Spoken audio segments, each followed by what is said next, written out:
Selamat pagi para traders, dimanapun kamu berada, sehat semua. Kita akan lihat outlook market yang praktis untuk trader forex, gold, dan oil.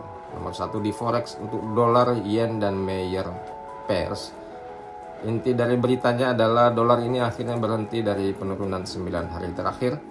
Yen menguat karena ekspektasi BOJ bakal naikkan suku bunga bulan ini ya, untuk di Desember.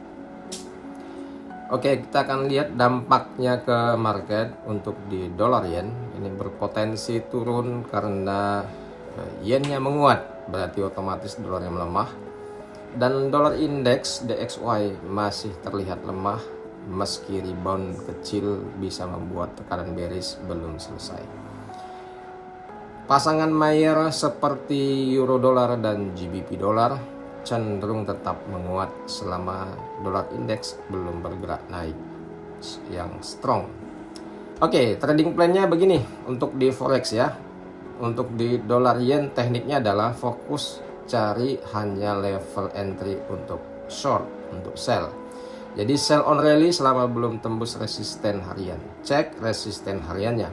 Untuk di dolar, untuk di euro dolar dan GBP dolar, tren jangka pendek ini masih bullish. Buy saat pullback. Waspada mendekati rilis US inflation. Jadi volatilitas bisa meledak karena nanti ada kaitannya ke yield obligasi. Yang kedua untuk trader saham Amerika Serikat dan sentimen nampaknya risk on ini.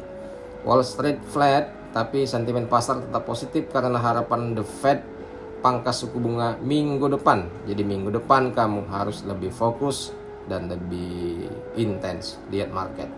Ini bikin pasar cenderung risk on-nya ringan-ringan saja ya, karena ini akhir pekan. Dan dampak ke forex untuk risk on ini pasti mendukung mata uang berisiko seperti Aussie dan New Zealand. Dan dolar masih rawan melemah. Quick plan-nya adalah setup-nya untuk Aussie dollar dan New Zealand dollar buy on dips. Jadi tunggu-tunggu saja candle-nya penurunan tajam masuk buy, dan dolar Swiss masih rawan koreksi turun. Dan yang ketiga untuk komoditas gold XAU USD, inti dari pergerakan emas ini gold flat ya, karena tarik menarik antara dolar yang melemah biasanya akan buat bullish emas dan versus yield obligasi yang naik. Jadi ada bearish gold efeknya. Harga spot saat ini adalah 4.210 dolar per troy ounce.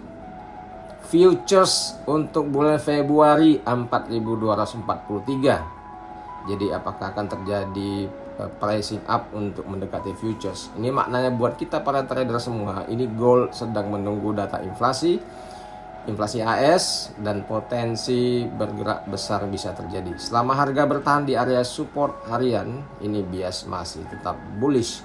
Jadi trading plan-nya adalah untuk emas buy jika harga retest support kuat di zona demand H1 dan H4.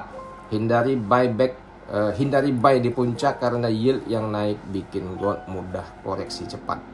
Jadi siap-siap volatilitas yang tinggi menjelang data inflasi nanti malam. Oke, yang terakhir di commodity oil, ini World Texas Intermediate. Inti beritanya adalah oil ini naik karena terjadi ekspektasi The Fed yang mau pangkas suku bunga, prospeknya demand-nya ini naik. Negosiasi perdamaian Ukraina macet lagi ya, tidak bosan-bosan kita terus membacanya. Supply Rusia belum pulih. Jadi dampaknya untuk trader ini struktur harga masih bullish tapi pendek-pendek saja ya.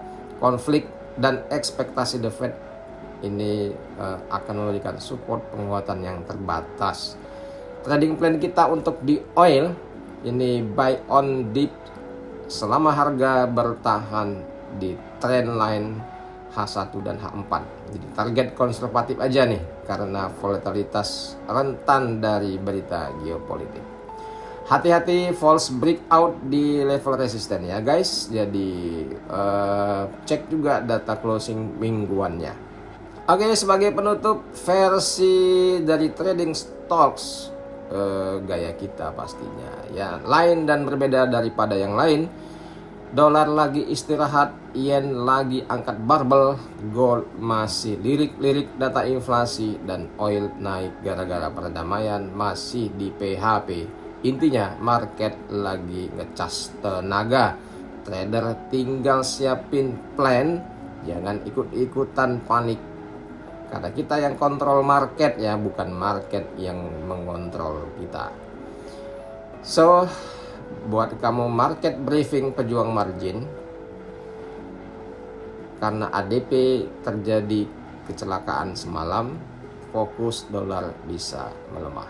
Demikian dari aku Fauzi, selamat pagi, sukses buat kalian semua.